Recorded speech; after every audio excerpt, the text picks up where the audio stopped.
Last time we took a wild ride with the highs and lows of Urban Cowboy, but this week things are looking a bit brighter. Oh, yes, because this week we're unwrapping a holiday classic that takes Christmas chaos to a whole new level. From over-the-top decorations to unexpected family surprises, this holiday classic captures the mayhem and magic of Christmas like no other. So get cozy and grab some eggnog. We're lighting up a holiday classic that shows just how wild Christmas can get, Griswold style. I'm Amanda. And I'm Missy, and this is Real Sisters Rewind. Join us as we go back to the 80s. Hey there, and welcome back to Real Sisters Rewind. Back to the 80s. I'm Amanda. And I'm Missy. Thanks for joining us as we journey through the classics of the 80s that made us laugh, cry, and sometimes cringe. If you're enjoying our podcast, please follow, subscribe, download, and leave a 5-star review. It makes a huge difference in helping new people find us and join in on all the fun. Yes, and as a thank you, we're sending out Real Sisters Rewind stickers for every 5-star review. Just take a screenshot of your review and send it to hello@realsistersrewind.com, and we will send you out our sticker. And real fans, I have to tell you, the stickers are super cute. I actually stuck mine on the back of my phone and on my phone case, and it fits perfectly, and it's really cute. So cute. I want to do that. Get one like for your water bottle or something. It's fun. All right. Well, today we're diving into a holiday favorite from the 80s that brings plenty of laughs for us, brings a whole lot of personal holiday memories for us as well, doesn't it, sister? Yes, it does. This movie has become a cherished tradition in our family, and we've made it a tradition to watch Christmas Vacation together every Thanksgiving night at Mom's house. And our family, usually, we even watch it a few more additional nights during the season. Absolutely. I mean, who doesn't? We're thrilled to have some very special guests joining us and making this a fun old-fashioned family episode. Today, we have a very special group of guys from our family who make this tradition all the more fun. I feel like I'm about to cry because y'all are all here with us. We've got all my nephews, Missy's sons, Michael and Morgan, are here with us, along with their cousins, Gavin, Parker, and Thomas. Hey, guys, welcome. Hey, guys. Thank y'all happy for to be being here. here. Thank you. Oh, we're so glad you're all here. I'm not sure that they exactly were enthused about the idea at first, sister. But they're going to be enthused after they have this memory locked in. That's exactly right. All right, everyone, let's do it. Let's rewind and go back to 1989. All right. National Lampoon's Christmas Vacation hit theaters on the first day of the last month of the 80s. It came out. Sister, wait, I have to interrupt you. I'm sorry. I got to interrupt you. I didn't even think about that because of the time period. I mean, I know it's 89. We barely got this one in the 80s decade to be able to do it. I know. I'm thankful for that because it is such a special movie to us. It actually came out on December 1st, 1989, just as the holiday season was getting into full swing, because back then they didn't celebrate Christmas starting at Halloween. But I was 21, and I know for a fact, sister, that I didn't see it in theaters. Boys, I know you guys didn't see it in theaters since you weren't even thought of at that time. But Amanda, did you see it in theaters? I did not. I definitely did not see it in theaters. Okay. Okay. Do any of you boys remember the first time you saw it at all? Maybe not even maybe it wasn't actually the first time you saw it, but the first time you remember it, like you have a memory of it. No, I definitely don't. That was way too long ago, but I could only assume it was in Hattiesburg, Mississippi when I first saw it. I You remember know the what? Y'all know what? Look, Michael, let me stop you real quick because I do want to Mhm. give y'all just a really quick chance just to say your name so we can put it, listeners can put a name to a voice because that was Parker. And y'all, if you can just say your name and where you're at right now, like where you're coming to us from. All right. Let's go oldest to youngest. So The Michael, kick us perfect. off. All right, go. I'm Michael and I'm from Huntsville. Thomas. I'm Thomas and I'm from Ruston, Louisiana. Come on, I'm Gavin, you're Gavin. next. I'm Gavin, coming to you from Knoxville. I'm Parker, and here at 101 Henry Avenue, Knoxville, Tennessee. So you can go find him. We can Real we can fans. we can send him fan mail to that address. I love it. And And the baby. I'm Morgan, and I'm in Jackson, Mississippi. Awesome. Very Thanks, good. y'all. Very All right, so good. Parker said he thinks his first memory would be in Hattiesburg, Mississippi. Michael, what about you? You were about to say something and I interrupted you. I think the first time I remember seeing it, I I remember the funny. Y'all wouldn't let me watch it, Mom. I I was know. I was but I remember like I was kept having to leave the room for so I was very young. I could have been like 4 or 5, but I remember that it was the pool scene is the one I remember. I know. I always made you leave or close your Mhm. eyes, etc., during the pool scene, which I actually was thinking about sharing when we got to that part of the actual rewind. Yeah, I think that's the first time I remember that. I could have been Yeah, three or you would four. always close our eyes during the pool scene and cover our ears when he freaks out at the very end of the movie. Because that's what I was going to say. I remembered about my first time watching it was just that I was so young that I wasn't able to see two of the best parts of the movie. Because the freak out scene at the very end where he's going crazy is incredible.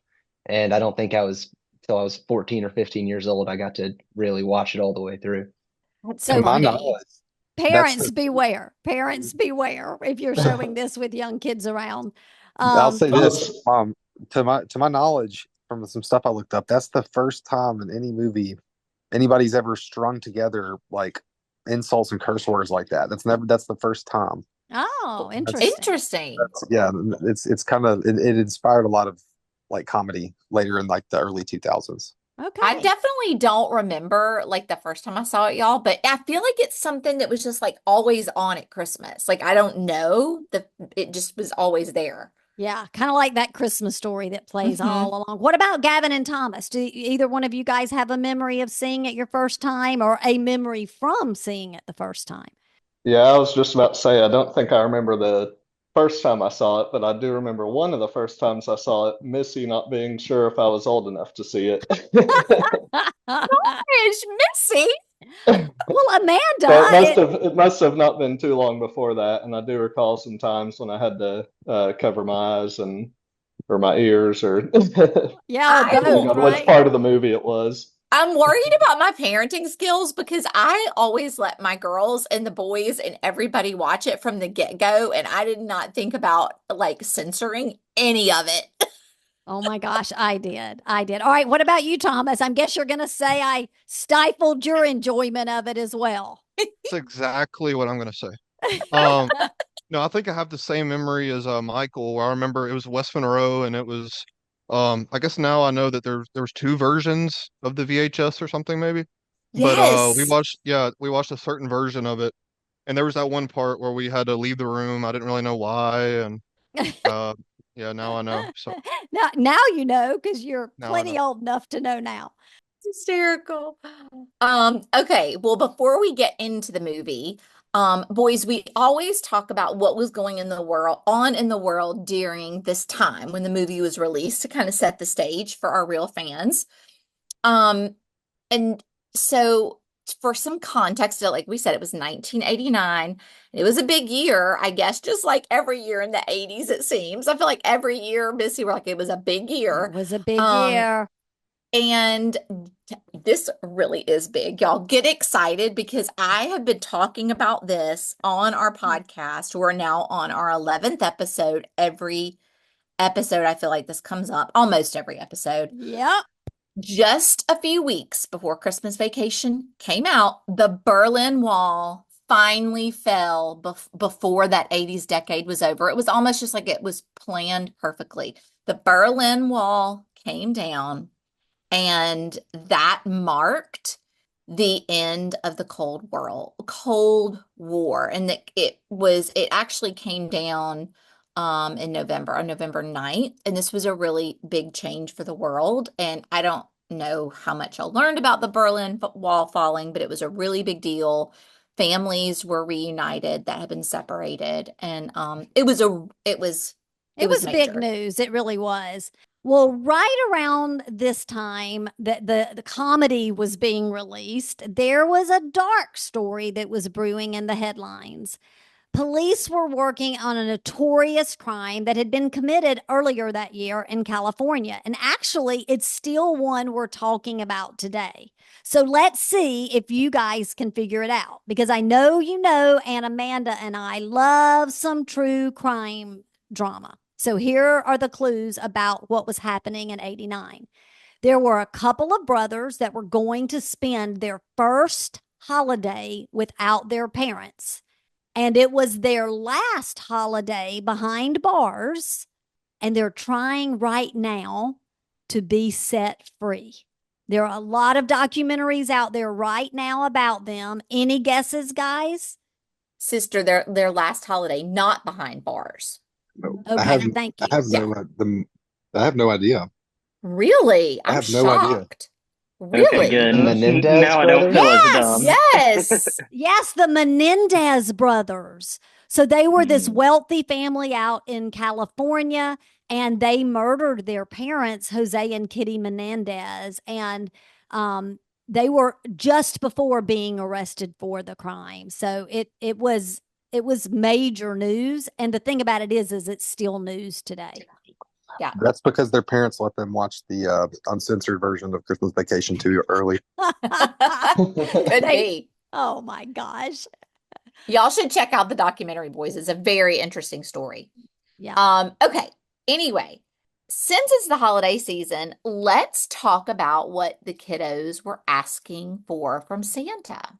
Top of the list for boys at this time, they were asking for anything Teenage Mutant Ninja Turtles, and little girls were all about the Polly Pockets. And Missy, that's funny because in our podcast, our Halloween episode, remember we were just talking about the popularity of Teenage Mutant Ninja Turtles, the movie. Yes. How big it was. But I feel like even when you guys were young, Teenage Mutant Ninja Turtles were still a thing. Yes? I have a story about that. I was quick. I watched that at Thomas's house for the first time back when I was a kid. And I remember very vividly there's like little kids smoking cigars in that movie. That's true. Also, I know that they filmed that movie in Cleveland, Ohio. Interesting. It's supposed to look like New York, but it's like a 4 blocks of Cleveland. Oh, that's funny. Well, it was a it was a huge movie. We talked about that. But anyway, that's probably why they were so popular this Christmas season.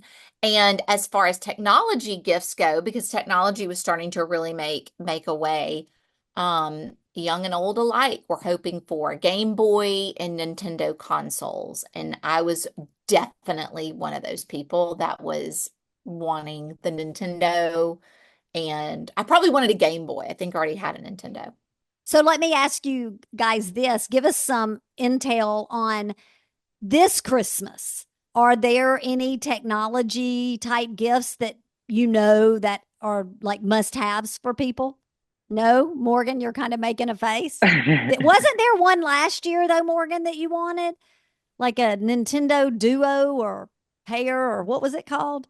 You had it on your wedding list. I got a Nintendo Switch from Catherine for my birthday. Oh, yeah. See? I knew it was something. Which I guess is the new version of what everybody was wanting in 89. Yeah, I guess so. Exactly. The good old duck hunt.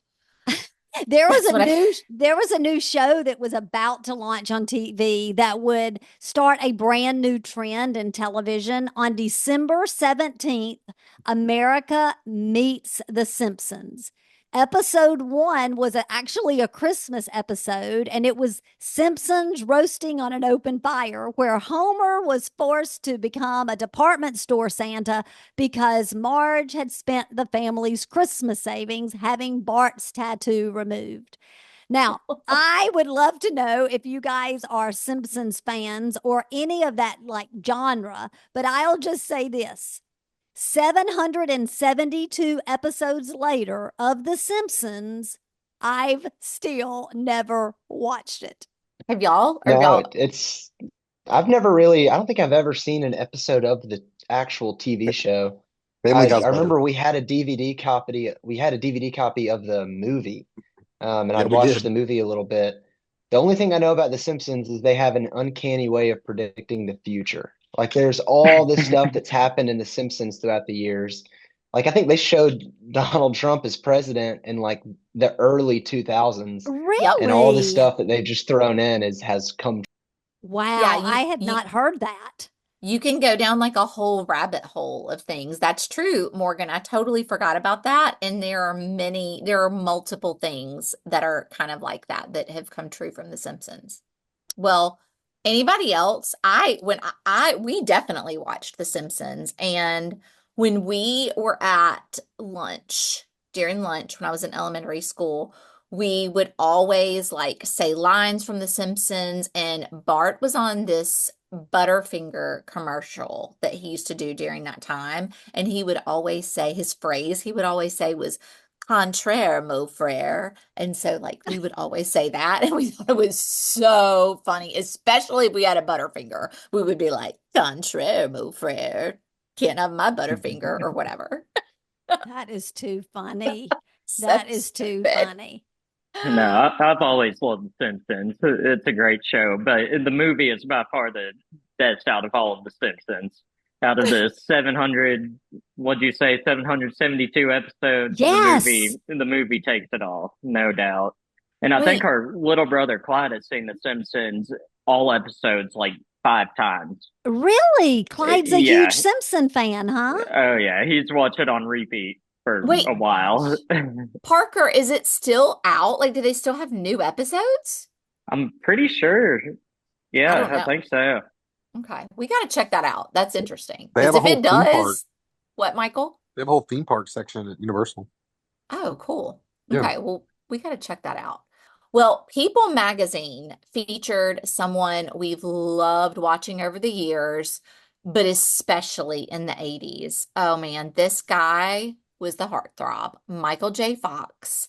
And they were highlighting his wonderful life, like the movie It's a Wonderful Life. So cute for the holidays. That is cute. And the number one song on the radio was Blame It on the Rain by Milli Vanilli. Do you boys know about the Milli Vanilli scandal? No, I see heads it was like a shaking. lip sync. Yes, yes. It actually came out that next year. So their song was number one in the weekend of 1989, but it came out the next year that they had never sung a single note on their albums or any performance. They were basically lip syncing artists, and they even won a Grammy that was later taken away. They straight up took it away. Yeah. And first of all, they were really cute, by the way, like super good looking, like really like models. And I 100% had their tape, loved it so much. And y'all, we played this tape, not CD, at this is what we called them, our boy girl parties, not parties. Like, oh, are you having a party? Is it going to be a boy girl? Yeah. And we would play the Milli Vanilli songs and do the like shoulder dances to Milli It was a Vanilli. really great song. It really was. The whole album was great. Well, I didn't Sure. listen to the whole album. Well, back to the movie itself. Christmas Vacation is rated PG-13 and runs about 97 minutes. 97 minutes of pure bliss for the viewer, I might add. It was made, this is kind of crazy. It was made on a $25 million budget, which was really big for a movie at that time. especially because it didn't have any real special effects, which we learned all about during our Halloween episode, Real Fans, and only brought in about 75 million at the box office. So like for what they spent to make it, it wasn't this huge success at the time. And it didn't really rack up awards or receive praise from critics, but it quickly became a holiday staple that people wanted to rewatch every year. Can y'all imagine the residuals off of this? Like it definitely with the 75 million to the 25 million that it cost to make isn't great, but oh my gosh, the money Over the years, yes. they're making on this movie is incredible.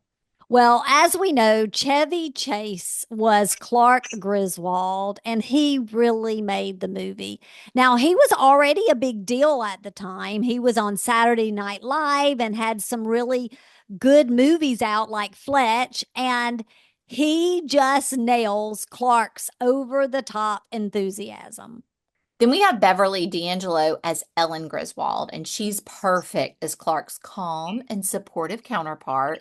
And their kids, Juliette Lewis as Audrey and Johnny Galecki as Rusty, who both went on to have pretty big careers of their own. Yeah, I love Johnny Galecki in The Big Bang Theory. Wait, hold up. He was in The Big Bang Theory? Yeah, he was Leonard, the roommate. Oh, wow. You can't talk about this movie without talking about Randy Quaid as Uncle Eddie. Clark Griswold is the main character, but Uncle Eddie is the star of this movie. Yes. To me, his best moment is when Clark is taking him to the grocery store and buying him groceries because they are less fortunate than the Griswolds. And Uncle Eddie is just throwing like 20-pound bags of dog food on the cart. Clark throws down a thing of light bulbs, and Uncle Eddie throws a 50-pound bag of dog food right on top. And then Clark convinces him to let him buy his kids some Christmas presents. And Uncle Eddie's like, no, you can't do that. And then immediately pulls out a full page of Christmas gifts for the kids. And then tops it off by looking at Clark and saying, hey, if there's anything left over after all that, you get yourself something real nice, Clark. And I rewatched it today, and that moment stuck out. It always does. He is the best character in the movie. You are so right.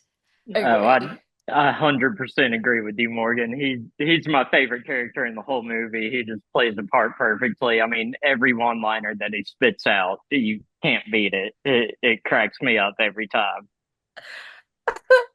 Yeah, like Morgan and Parker said, it's kind of just hard to overstate the importance of Uncle Eddie in the movie. And the scene I think of is like the one with him and Clark in the living room. I think it's the first night that he's there, and he's kind of talking about his children. And he's talking about his children, and he says, older boy, bless his soul, he's preparing for his career. And Clark says college, and then he says, no, carnival. That he's hoping next year he can be guessing people's weight or barking for the yak woman. So I think that's definitely my favorite quote. The other thing I love, one. Yeah, it is. The other thing I love about Eddie, not only are all of his things he says in dialogue, but the outfits. Perfection. Oh my gosh, yes. And we'll definitely talk about that as we go through the movie. All right. Well, Cousin Eddie is definitely the cousin's favorite. And here's a fascinating fact for y'all. And I don't know if y'all will be as fascinated by this, you young men, but the movie Christmas Vacation was written by John Hughes, who also wrote The Breakfast Club, which I don't know if y'all are familiar with that, but John Hughes wrote a lot of those like teenage movies from the 80s. And it's actually based on a short story that he wrote for National Lampoon magazine. And Hughes just had this really incredible gift for telling stories that make family chaos relatable and hilarious, which is exactly what we get to see in this movie. Yeah, I didn't realize until researching the film that this was a John Hughes film, but he does such a great job. He always placed families in Chicago, but a fascinating fact is that many of the scenes for Christmas Vacation weren't filmed in Chicago. They were actually filmed in Breckenridge. Oh, cool. Well, that makes sense with all the snow. There are so many fascinating facts for this holiday special. So let's go ahead and get into the movie. We can talk about all of that as we go through it. Yes. And we've got a little something fun we're going to do with you men as we go through the movie. We're going to get a little friendly competition going. We're going to ask you trivia questions as we go through the movie. And what we're going to do is we're going to draw out of my Marty Moose cup, and I'll draw a name, and when all the names are out, we'll put them back in for the next round, and we are going to keep score because the one who gets the most right gets a prize. Yep, perfect. Maybe Uncle Eddie's movie, the sequel to the sequel called Christmas Vacation 2, Cousin Eddie's Island Adventure. That sounds like the perfect prize. That movie's bad. That movie is bad. I've seen it before. So y'all don't want that as your prize, huh? No. I was going to mention that later. That movie's bad. Thank you. I'm glad to know you saved me a little bit of time in my life. We All need right. the little moose mugs from the Yes. scene where they're drinking eggnog. Exactly. That's what Missy's is going to be like, to draw the name. So let's unwrap a movie that we all love to laugh to. National Lampoon's Christmas Vacation. We open with Clark, Ellen, and the kids driving into the snowy countryside in search of the perfect Christmas tree. Clark's leading the family choir in some Christmas carols. I'm going to pause. Yep, I'm pausing because I was about to say something, but I'm going to pause so I can ask. This is the first trivia question, Missy. I drew Parker's name, Parker, and I'm going to go ahead and draw the next one. Michael's up next. Okay. Okay. Name one song. Name one song that was sung in the car during this scene. Deck the halls. Ding, ding, ding, ding, ding. Yes. Deck the hall. Yeah. All right, Parker gets a point. Let me give you a point, Parker. But what I was going to say, all right, Parker, you got a point. One of the songs that they're singing is "Oh Come All Ye Faithful," and they do sing "Deck the Hall," "Wish You a Merry Christmas."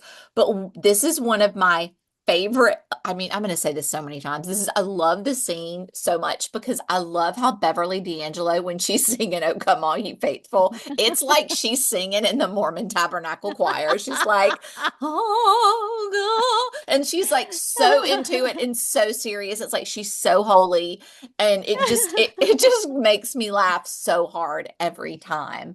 But they're singing along. Rusty's in the back trying to sleep, and Audrey looks like she's about to throw up. And I have to tell y'all, her RBF, her resting bitch face in this movie is perfection. Like, her as Juliette Lewis playing Audrey there's just not a better Audrey, especially for this particular story. I love it. Yeah. Well, as they are riding along, Clark, being Clark, gets into a standoff with a pickup truck with a couple of roughnecks, which ends up actually getting them stuck up under an 18-wheeler. Ellen's in the back. She's praying, "Lord, deliver us from trucks." Amen. Right? But here's your trivia question, Michael. What color was the truck that the guys were driving in that opening scene? What color was the truck? Wasn't it like teal? Yes, it was green. That's right. Yeah. Ding, ding, ding, ding. All right. Any one of you, for 5 points, which type of truck was it? Like, what was the brand of truck? Ford. Anything. Chevrolet. No. Dodge, wasn't it? It was a Dodge, Gavin. Ding, ding, ding. Cool. 5 points for Gavin. Gavin got it. Yeah, I actually have a fascinating fact about the truck. If you ever saw the movie Overboard with Goldie Hawn and Kurt Russell, he was a carpenter, and that was actually the truck that he drove in 1987. So just before this movie was filmed, they used it for that. Well, we will be doing Overboard in our 80s Rewind because I love that movie. Well, somehow, despite all the antics with the trucks and shenanigans, they make it to the middle of nowhere where Audrey's practically frozen solid. And the thing about it is they're like, they pull up to a tree farm, but then they like go out into the middle of the woods, right? And it's like they're on this journey to find the tree. They walk, and then suddenly it's like it's one of those kind of moments, right? They find the tree. But guys, did he bring a saw? Did Clark bring a saw? No, No, he did not. Of course not. Nope. But they still get that tree. He's determined, and they get that tree to the car, roots and all. I hope they And at least had a shovel. Yeah, I hate that we don't get to see how they got the tree out of the ground to the car because it just skips over right away to them driving down the road, which is True. And Amanda, you had mentioned Audrey's facial expressions. Clark's facial expression when he realizes they do not have a saw is just the facial expressions throughout this movie are just incredible. I agree. They're on point. They're on point. That's one of my favorite parts about the movie. It's just the facial expressions from Clark Griswold. Oh, yeah. You know, it's funny y'all said that because that is literally what I was about to say, is that as I'm talking about like the tree being on top of the car with the roots and everything, and that they didn't bring a saw, like if you were telling this to somebody who's never seen Christmas Vacation, it really wouldn't sound that funny. Like it would sound stupid. But as y'all just said, somehow these actors pull every flippin' joke off. Like every facial expression, every way they deliver the lines, make it funny. Like all of this comedy, they just pull it off. And it's because it's like what y'all are saying is facial expressions and the way they deliver the lines too. But whenever they do get back home, we meet Todd and Margot, the Griswolds' yuppie neighbors. Margot, by the way, Elaine from Seinfeld, which we get to know better in the 90s. They will show up throughout the movie, always aggravated at Clark and his antics. In this scene, Clark comes out of his garage sporting a plastic ski mask. Like Jason. It was like Jason's from Friday the 13th. Exactly, which is like terrifying, with a chainsaw. And when Todd asks, where's he going to put a tree that big, he fires back. Trivia question. Who's up, sister? Thomas. What does Clark say to when he asks where he's going to put it? To Todd? Yeah. What does he say? Like something that refers to his behind or something? Or something. Yeah, I don't know.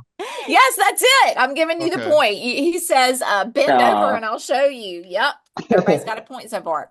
But he wasn't talking to Todd. No, he was not. Oh, yeah. But he wasn't talking to Todd. That's right. But but that is the reference that he makes. Good job. Michael, did you have something you were going to say to that? I was going to say, he didn't say anything to Todd. Well, as soon as he gets the tree in the house, this huge, gigantic tree, he cuts the ropes and the tree branches seem to basically like explode everywhere, practically taking out the whole room. But it's all part of his big family Christmas vision. Yeah, which is all about to get tested because both sets of parents are arriving for the holidays. Ellen's worried, but Clark has this idea that Christmas is about resolving differences. Now, this conversation is happening just before Clark and Ellen go to sleep.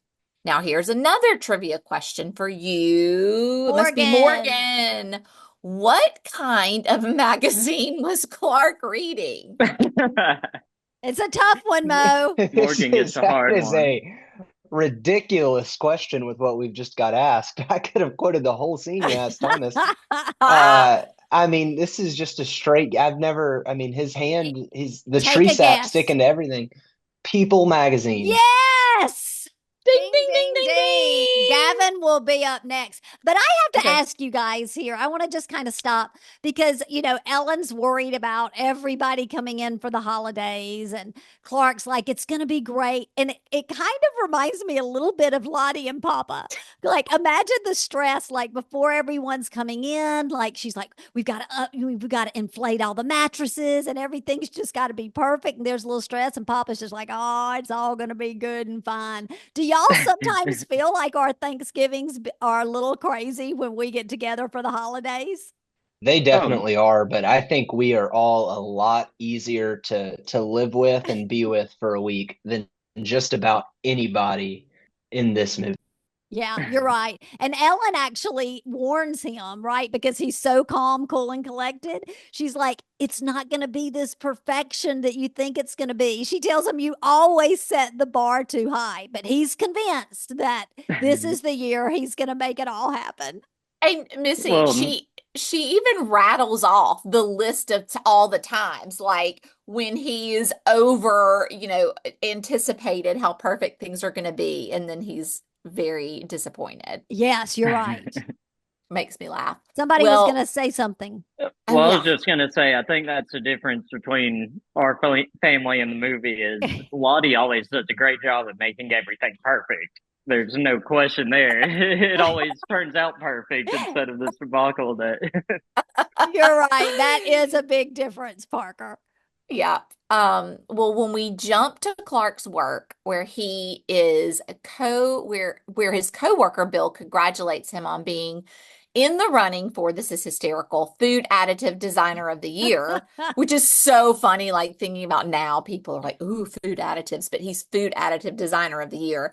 And he asks Clark what he's going to do with his big Christmas bonus. And this is when we find out that Clark is putting in a pool. So about this time, y'all, Mr. Shirley, who's played by Brian Dole Murray, who, by the way, is Bill Murray's brother, he can't even remember Clark's name. He calls him random names and even some not nice ones. He's grouchy and he's very unconnected to the team, but he becomes a big part of the storyline later.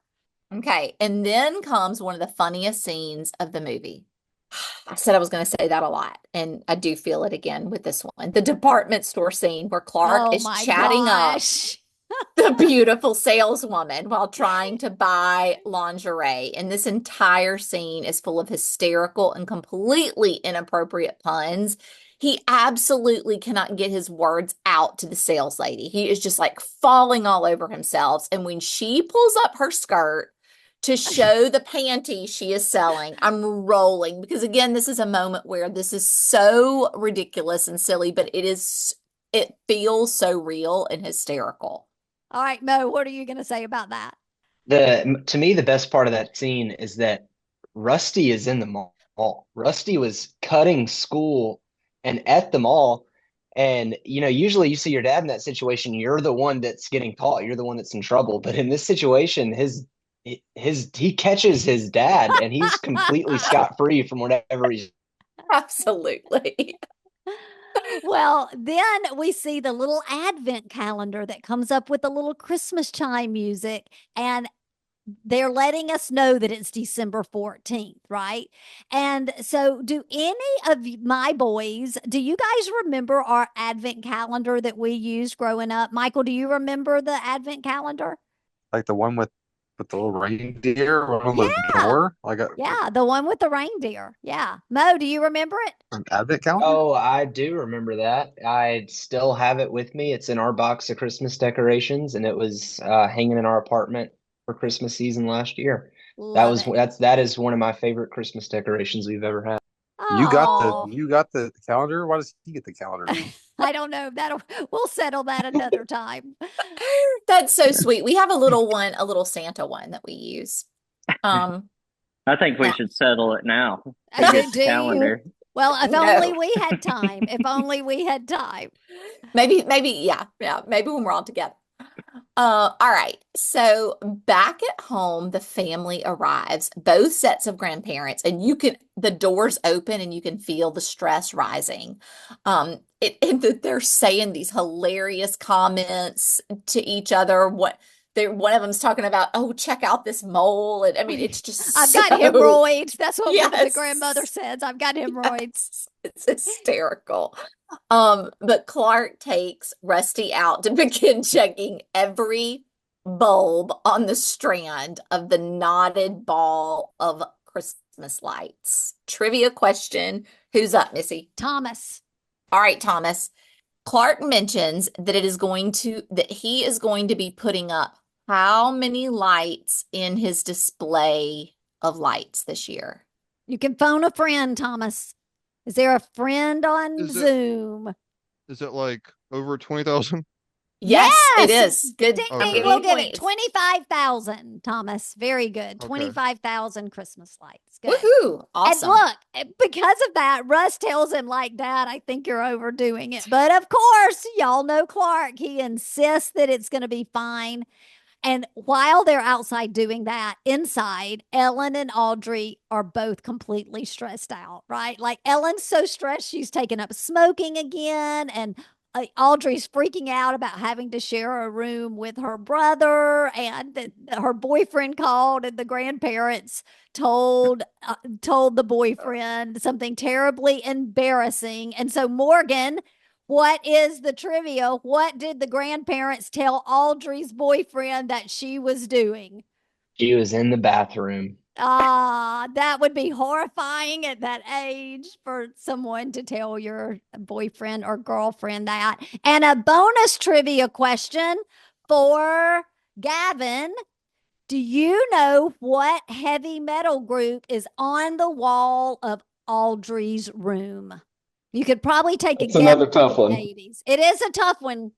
Uh, Any AC/DC? I don't know. Oh, great guess. Michael, you think you know? Is it Kiss? No, good guess. No. And one Both more. really good It was guesses. Metallica. No, but another great guess. It was Guns N' Roses. I was about to say Was yeah. it? Yeah, I feel like I Guns N' would have Roses. noticed that. Yeah. I don't know. Yeah. I It's think we Guns need N' a fact Roses. check. Go check it. Go Yeah, fact go check check it this and part. see. So one thing I want to say about this, Missy, when you're talking about Audrey and her being embarrassed of the grandparents, another great moment for Juliette Lewis and her resting bitch face, because that's like the perfect teenager moment of that. But also the whole thing with the grandparents in her room, the way it's decorated, and that whole storyline with the grandparents situation. That is so John Hughes. Very, very 16 Yes. Candles. Yeah. Very similar. Now that you've said it, I'm seeing the connections. Yeah, for me sure. too. That was a great point. hmm Well, while Clark and Russ are decorating the house for Christmas, Clark gives Todd and Marco a little Christmas surprise. While he's stapling on the lights, he accidentally sends a chunk of ice shooting from his gutter through the window, which ruins their carpet, windows, and stereo. And back then, stereos were ginormous, so it was a big piece of equipment. Yes. And so finally, Clark is ready. He is ready. He calls out the whole family for the big light show reveal. He has them give him a drum roll. And it's so funny. He asks for the drum roll and then nothing. And like he looks at him like, I'm serious, drum roll. But he plugs it in and wah, wah, wah. The house is dark. Clark is devastated, but he is not giving up. Well, the next morning, Clark goes into the attic to hide some gifts. Another scene that I love. When he does this, he finds a gift that is covered in dust left from years before. Trivia question for who? Michael. Michael. The gift that he finds, for what occasion was the gift? Say that question one more time. I don't. Okay. When he finds the gift in the attic, the one that's covered with dust, what occasion was the gift for? Like, what was the gift for? It was in pink wrapping paper with like a green string. Mother's Day. Yes, ding, Yeah. ding, ding. It was Mother's Day. It was actually 1983 was written on the package, y'all. And it was a nod to the original Vacation, which came out that year. Oh, I love Interesting. that. That's really interesting. I love that. Well, Clark accidentally gets locked in the attic while the rest of the family goes to the mall. He finds it's cold up there, right? It's snowing, it's winter. So he's like, oh, what am I going to do up here? And he goes in his trunk and he starts pulling out stuff. He gets this old fur coat and some gloves, and they're these like long teal, like old lady gloves. And he finds some reels of family Christmas movies from the 50s. And he watches those movies. He's all bundled up in this crazy random clothes that he has found, and he gets emotional reliving those Christmas memories. And y'all, that's when they play. It's that sweet song they play while he's Christmas is the time of year. Oh, it's such a sweet little song, and it always gets me like all emotional. It's like to care about the ones you love or something. I don't know, but it's like so sweet. I love it. And so he's watching this until someone opens the door to the attic and he falls through. Now, I want to pause for a second here because I think this scene is so iconic. I didn't know if any of the guys might have something they want to share here. Yeah, the tension break from that is hilarious. He's watching that, then the mother-in-law comes like pulls him the attic open and he falls down. Because that's right at the end of the movie. So or right at the end of this little home video. Yes. And so then it's like the sadness goes away. Yes. And I love right when he gets up there and it's freezing cold and he's standing in between the wood beams in the attic. He falls through, I think, into Rusty's bedroom. And he reaches down and holds his hands over the hole into the house like it's a campfire, warming his hands up because he's so freezing up there. That's the part. Yeah, that's the part I was thinking of. I was like, I love how he conveniently just falls onto the top bunk like it's only, Yeah, and why wouldn't he just scoot down and get out from there? He just right in the attic. Thomas, what did you want to add? I just want to say, like, for a movie that's nonstop comedy, they really found like a good, heartwarming, humane scene to kind of, give you a breather or whatever. Yeah. With him up in the attic, and it felt like really kind of realistic, whatever. But then they were able to transition right back to the comedy and stuff. That's such a good point. It does, like, I do think there are those moments, Thomas, in this movie that also make it even more endearing to us, with it being those like little emotional moments for Christmas. Like it gives us that little tingle Christmas feeling that we need. So that's a really good point. I love that. Well, Clark's determined to make the lights work.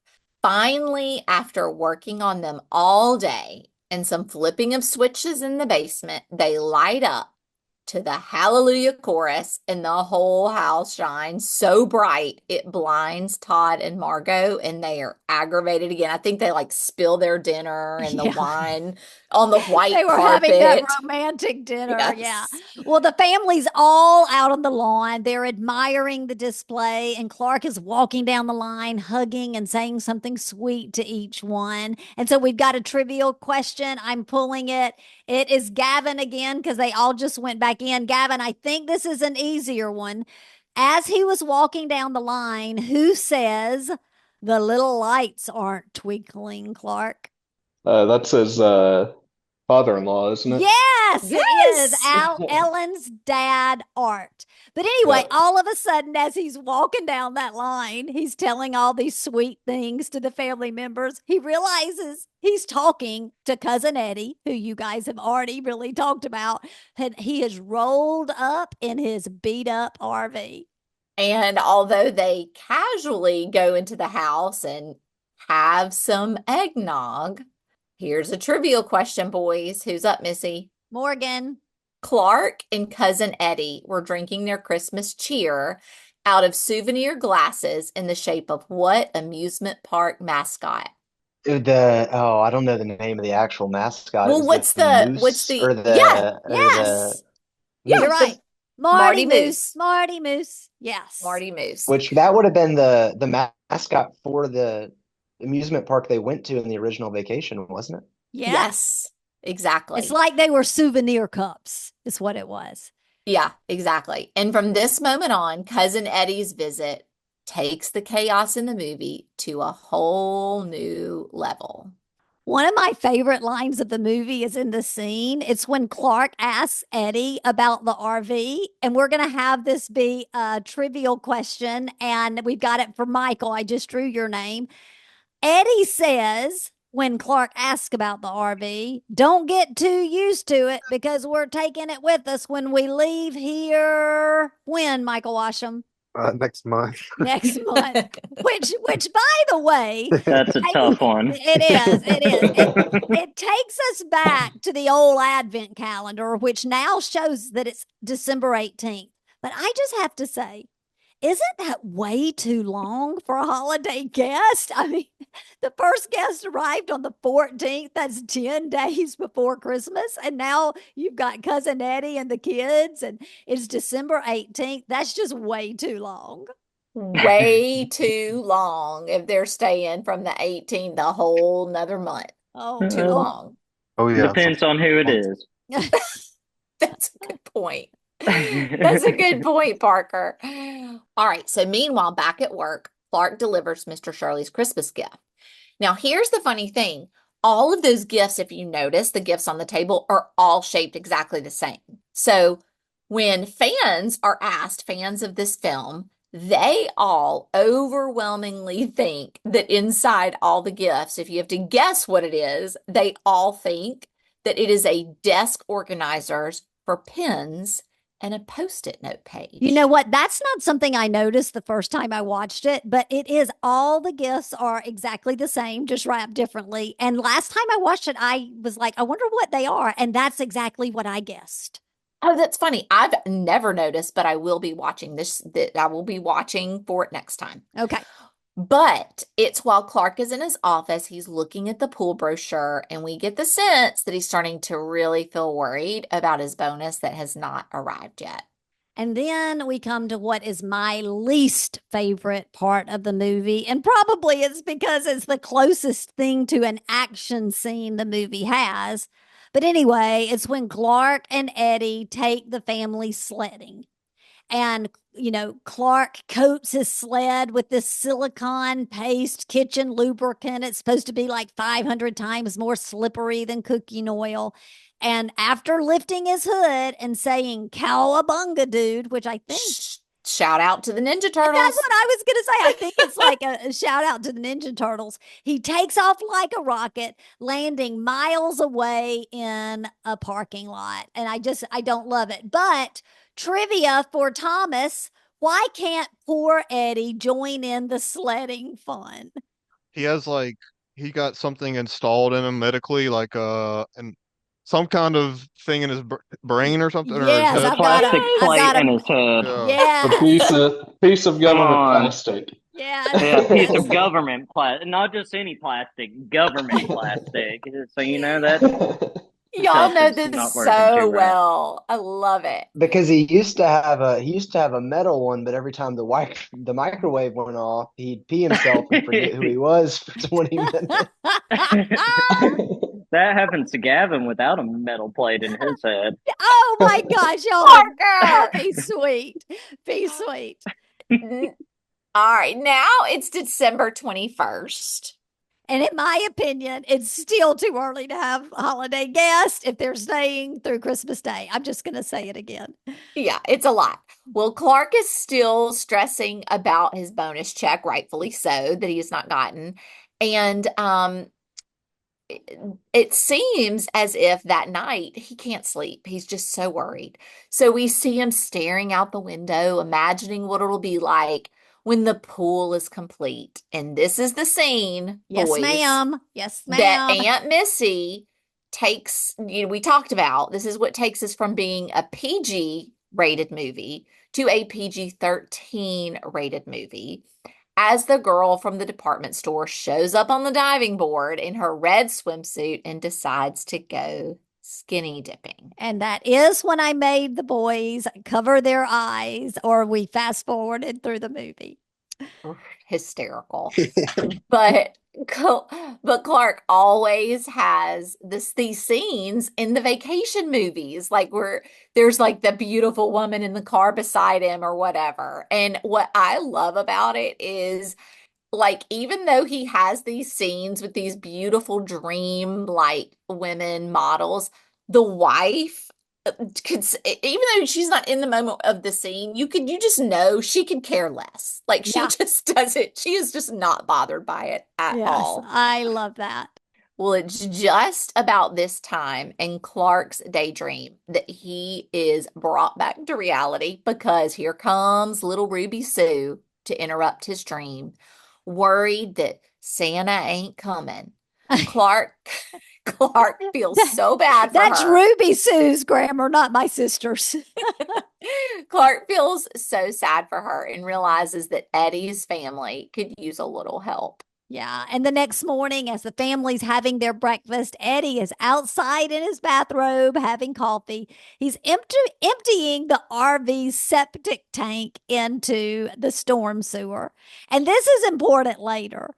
But after that, Eddie and Clark head to Walmart. And Clark shares, and this is exactly what Morgan told us about at the very beginning. He shares with Eddie, hey, we want to help you. And took Eddie about 2 seconds of saying that he shouldn't until he hands Clark the Christmas list and says, I want to get you something real nice.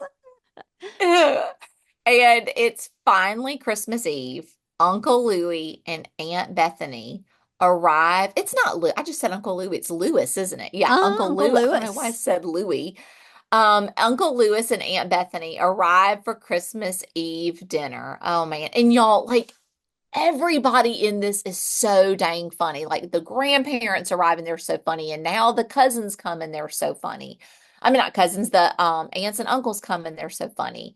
And it's obvious that Aunt Bethany is a little bit off. And you can kind of tell by some of the things she says. Yeah, like is And Rusty in the Navy? yes. And she brings her cat wrapped as a gift. And Uncle Lewis, well, we just do not see him without a cigar in his mouth. And he's a bit of a grumpy curmudgeon for sure. Yes, he is. And And as he's got the toupee, bless the his heart. toupee, that was funny. Well, as they sit down to dinner, Aunt Bethany is asked to bless the meal, the blessing, as Uncle Lewis says, and she proceeds to deliver the Pledge of Allegiance. And of course, the entire family joins in, and Clark ends it with an amen. The meal is full of traditional favorites with a Griswold twist, like Catherine's overcooked and extremely dry turkey. And then here's our last trivia question. It's for Parker. Parker, Aunt Bethany brought her green Jell-O delight to the table. What was the special crunchy addition that she had for her special green Jell-O mold? Oh, you caught me off guard here. Hold on. Hold on. Parker, here's a hint. It was in the Jell-O mold. Like it was in the Jell-O. I know it if Parker doesn't. Okay, phone a friend, Gavin. Oh my gosh. Yeah, I'm completely What caught is off it, Gavin? guard. What It's is cat it? food. It was cat food. It was her cat's food. Yeah. Yes, yes. And don't forget during the dinner scene, of course, Uncle Eddie's family dog, Snots, under the table, just yakking on a bone. Could y'all imagine at our Thanksgiving dinner, one of the just having a dog under there yakking on a bone? After dinner, the chaos continues with Aunt Bethany's cat using all the 9 lives after gnawing on the Christmas tree lights cord and getting electrocuted, and Clark's prize Christmas tree being obliterated by Uncle Lewis's stogie. Oh my And gosh. just as Clark is about to lose it, a courier shows up, y'all, finally with Clark's long-awaited bonus. Like that, he's so excited. You can feel it for him. Everyone's there. And like, we already know this is going to be trouble. And I just, like, my heart hurts for him. I know. He opens it thinking he's getting his pool money, but what does he get, sister? he just gets a Jelly of the Month Club membership. Wah, and wah wah. And what does what does cousin Eddie say about the gift? Anybody want to say his quote there about what he says about the Jelly of the Month Club? That's a gift that keeps on giving the whole Keeps year. on giving all year. That's exactly right. And it's about this time that Clark completely loses it. This is the rant you guys were talking about earlier. He is just furious. And so he says if anybody wants to know what to get him for Christmas, he wants to see his boss, Frank Shirley, tied up with a bow on his doorstep. And wouldn't you know it, cousin Eddie takes him literally and goes to kidnap Frank. as cousin Eddie leaves, things seem to be calming down a bit, right? Clark is decorating that newly chopped down Christmas tree, but that changes after Aunt Bethany hears something, a funny squeaking sound, and then squirrel, right? Yeah. Everyone is freaked out, running all over the house, trying to get away from the squirrel, who is ultimately chased from the house by Snots the dog, right on to Margot, who has marched over to tell Clark off. And that is the last time we hear from that pretentious couple. And Missy, this is one of the many parts. We talked about this in the Money Pit, where there were some similar slapstick comedy things. When this squirrel comes out of the tree, it's so much like the raccoon, yes, that jumps on Shelley Long in the Money Pit. So similar. The squirrel's gone. Everyone's tired and winding down as Clark reads "'Twas the Night Before Christmas." While reading, he glances out his window and he doesn't see a miniature sleigh and 8 tiny reindeer. He sees Uncle Eddie escorting his boss, Mr. Shirley, up the driveway with a bow tied around him. And I just have to say here, when he walks in and he says, "Ho, ho, ho, Merry Christmas, Clark," and he looks at his boss and he's like, "You about ready to do some kissing?" Like, that's just perfect. And going back to his expression when, Clark is saying what he wants for Christmas, like the way that it just all adds up. I mean, just like we talked about earlier, just the facial expressions and lines in this movie are incredible. So good. Yeah, because you know what is funny you say about that, Gavin? Because this is a point where if they weren't really killing it and making this movie hilarious, by this point, you would be as a viewer, you would be so worn down. You would be like, this is not, this isn't funny anymore. But every scene just continues to be funnier and funnier because they do such a great job. Definitely. Well, of course, his boss is ticked off, but he soon realizes the gravity of his decision to cancel the Christmas bonuses without telling his employees. Suddenly, the SWAT team shows up, and they show up in a big way. It is pure chaos and destruction, swinging through, busting out the windows. And to me, that makes it all the more funny because it's so they're rescuing the president of the United States or something. It's so extreme. And after they've secured the house and they're ready to rescue the hostage, Mr. Shirley lets the officials know that he's not going to be pressing charges and why. I have to say though, I love it when there's the main guy of the SWAT team, and he's like, "I tell you what, if I had one, I'd beat you with a rubber hose," because it's just he had to get his 2 cents in too. Next, which just proves that Clark was right the whole time. And yes. Eddie wasn't in the wrong either. That's right. He stuck up for what's right. That's right. Well, Mr. Shirley shares that he's giving the same bonus as last year plus 20%. Everyone begins celebrating and partying, and they head outside to see if they can see Santa's sleigh. And Uncle Lewis lights his cigar, and it ignites the sewage gas, causing an explosion that sends everything flying. Yes, people and Santa and his sleigh and all of those things. And Aunt Bethany breaks out at that moment because she thinks it's fireworks, and she begins singing the national anthem, and everyone joins in, ending the night in typical Griswold fashion. Clark finally gets his chaotic but memorable perfect Christmas, and he shares his thoughts in the final 3 words of the movie: "I did it." He's proud of what he had done. All right, guys. We always end the podcast with a discussion if the movie measures up in today's world. So I have a point that I want to share, and then anybody can share if you think, does it measure up to today's world? We are on a podcast today, sister, with 5 of our incredible young men in our lives. And this movie was 35 years ago, right? it would be like if you and I, when the movie came out, were doing something with our mom or our aunts from 1954. I know it's scary, right? I see your face. Yes, that's the difference. So if we were their age, it would be like we would have been talking about something from 1954. So I believe that this movie definitely measures up in today's world because we're still talking about it, and we're talking about it with young people. Does that make sense? Yeah, definitely. Morgan, or go ahead. Morgan, your hand's up. Go ahead. Yeah, this is a movie that we come back to every single year. This is a movie that when I ask people their favorite Christmas movie, there is a right and a wrong answer to that because this is the correct answer.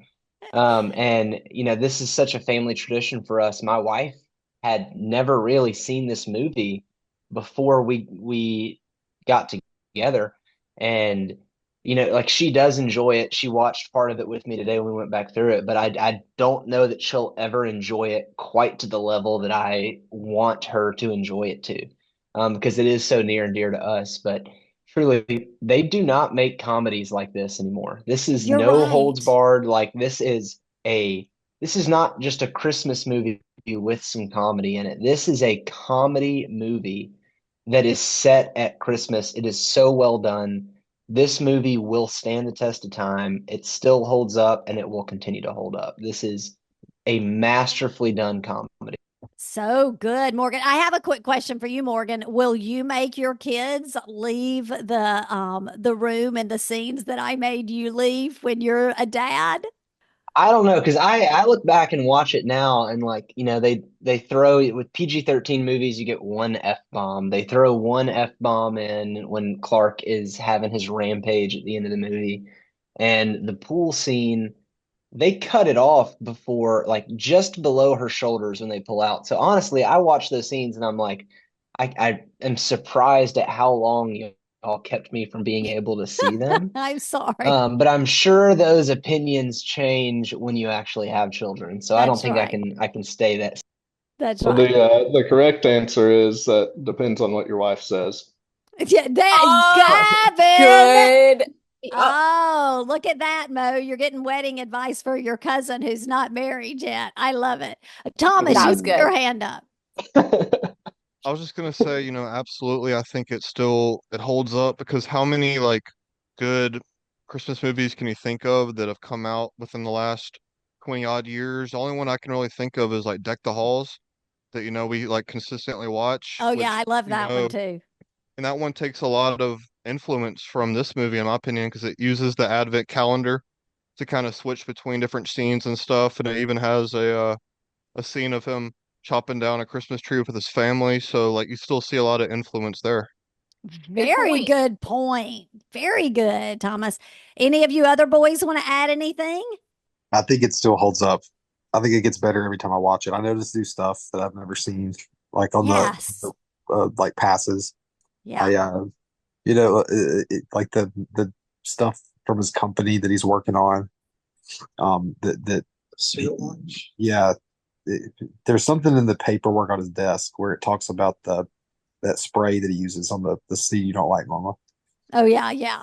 But it's I notice these little things about it every time I watch. Like new things. That's a good point. Decorations and all kinds of stuff. Very good. There's little nods back to the other movies. Yeah. All right, Gavin.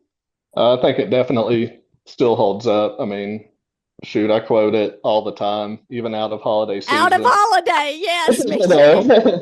Especially that part where Clark's like, nobody's leaving. Nobody's walking out on this fun old-fashioned family Christmas. No, we're all in this together. That's right. Like, we're going to press on, and we're going to have the hap-hap-happiest. I mean, I'll just insert event name here. Yeah. That part on its own, anytime throughout the year. So good. I think the most quotable line from this for me is always, "It's a bit nipply out here," from when Clark is at the mall. Like I think I said that in a lecture yesterday when it was freezing. I just walked in and said, "Man, it's nipply in here." That's We great. skipped over that when we talked about the department scene. Yes, we and I wanted did. to say something. That's Yes, the we best quote did. of it all. That's a good one, Parker, too. you want to share a last thought and we'll throw it to Amanda and see what she thinks? Well, going back to the question, I mean, it obviously stands the test of time. Like Michael said, I mean, you always catch something new while rewatching it, even though we've probably seen it over 100 times now. Because, I mean, of course, it's a tradition to watch it Thanksgiving night, right after Thanksgiving, but also we watch it 3 or 4 more times throughout the year. I mean, Yeah. it's just a tradition for everybody. Everybody can relate. It's a great movie, and they, like Morgan said, they don't make comedies like this anymore. I mean, or maybe that was Thomas that said it, but either way, I love it. I'll always watch it. It's my favorite movie, and it'll stand the test of time for another 100 years. I can guarantee you that I'll watch it with my kids and create a tradition with that. So, Oh, I love that. All right, Amanda. Of course, it stands the test of time. There are really just a very few handful of movies, especially that are Christmas themed, that stand up like this. It's interesting, Missy, that you said that about 1954. I know this doesn't match up necessarily with years, but like I was thinking if we had done this with our mom, like It's a Wonderful Life is one of those that stands up, not anywhere in the same type of, I mean, it's obviously not a comedy, but that's one that stands up. Obviously, this stands up. So I do think it stands up. It is always hysterical. And even though it was in the 80s, that makes it even funnier to me.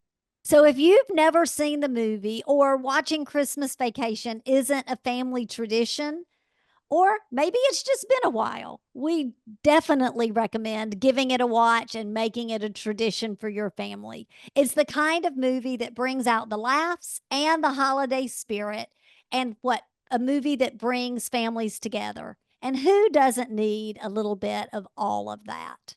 All right, everyone. Thanks for joining us on this holiday adventure with the Griswolds. And before we go, let's leave you with a few clues for next week's movie. Missy, will you give us clue number 1? Clue number 1, our next film features some unexpected gifts that may bring way more than holiday cheer. Okay. Clue number 2, it's set in a small town that finds itself dealing with a whole lot of holiday mischief.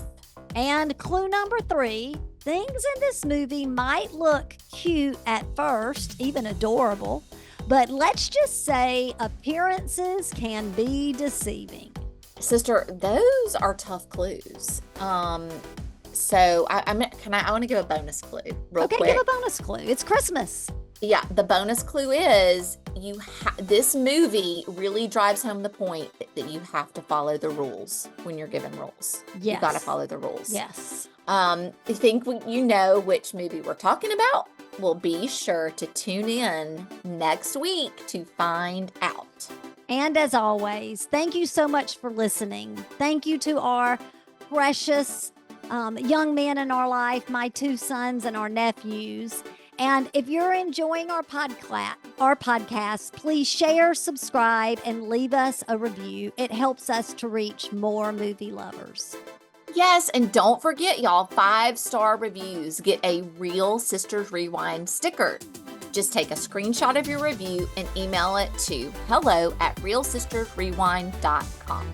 All right, until next time, y'all keep your holiday spirits high. And when you feel the stress of the holidays, just remind yourself it's not as crazy as the Griswolds.